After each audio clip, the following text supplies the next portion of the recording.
Welcome everybody. दोस्तों, आज बात करेंगे हम अशुभ भूमियों पर आवास बनाने के प्रभाव के बारे में। दोस्तों, नदी के कटान की भूमि या बाढ़ की भूमि पर आवास बनाने से मूर्ख पुत्र या मृत पुत्र उत्पन्न होते हैं। दोस्तों, अगर मकान या जो आपने ज़मीन ली है, मकान है, उसके बीच में अगर पत्थर हैं, बड़े विशाल पत्थर हैं, तो वहाँ आवास बनाने से पुत्र दरिद्र होते हैं।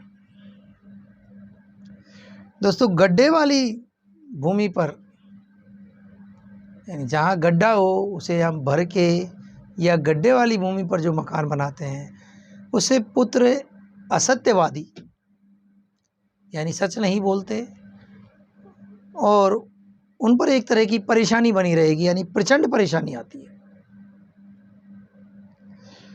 तो छेदों और दरारों जैसी भूमि पर, जिसमें बम्बी या होल हों, छेद हों, दरारें पड़ी हों, ऐसी भूमि पर अगर हम मकान बनाते हैं तो उससे पशुओं और पुत्रों को नुकसान होता है,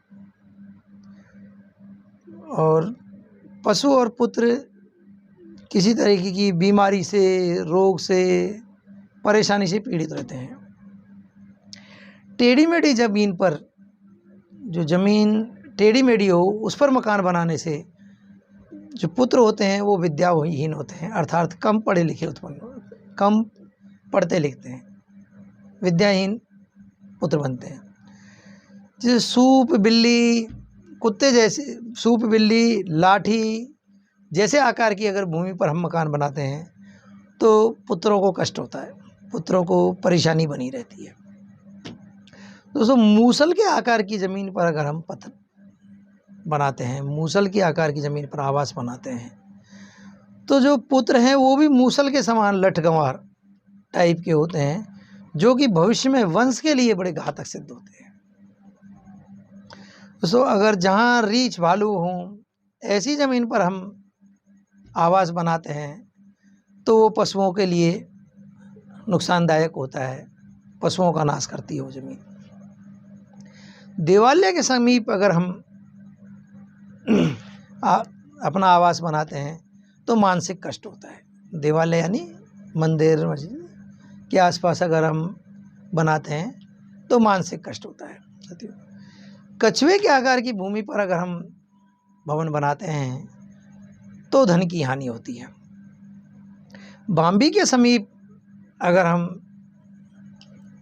आवास बनाते हैं तो विपत्ति कारक होता है, परेशानी कारक होता है, एक परेशानी सी बनी रहती है। दोस्तों, कुत्ते या सियार की आकृति की रूखी और कठोर भूमि, कुत्ते और सियार जैसी आकृति की रूखी और कठोर भूमि पर अगर हम आवास बनाते हैं तो बच्चे दुर्वचन बोलने वाले, कड़वा बोलने वाले बच्चे होते हैं, अर्थात बच्चों की प्रकृति दुर्वचन टाइप की बोलने वाले हो जाती है, अर्थात ऐसी ज़मीन दुर्वचन बोलने वाले बच्चों को जन्म देती है।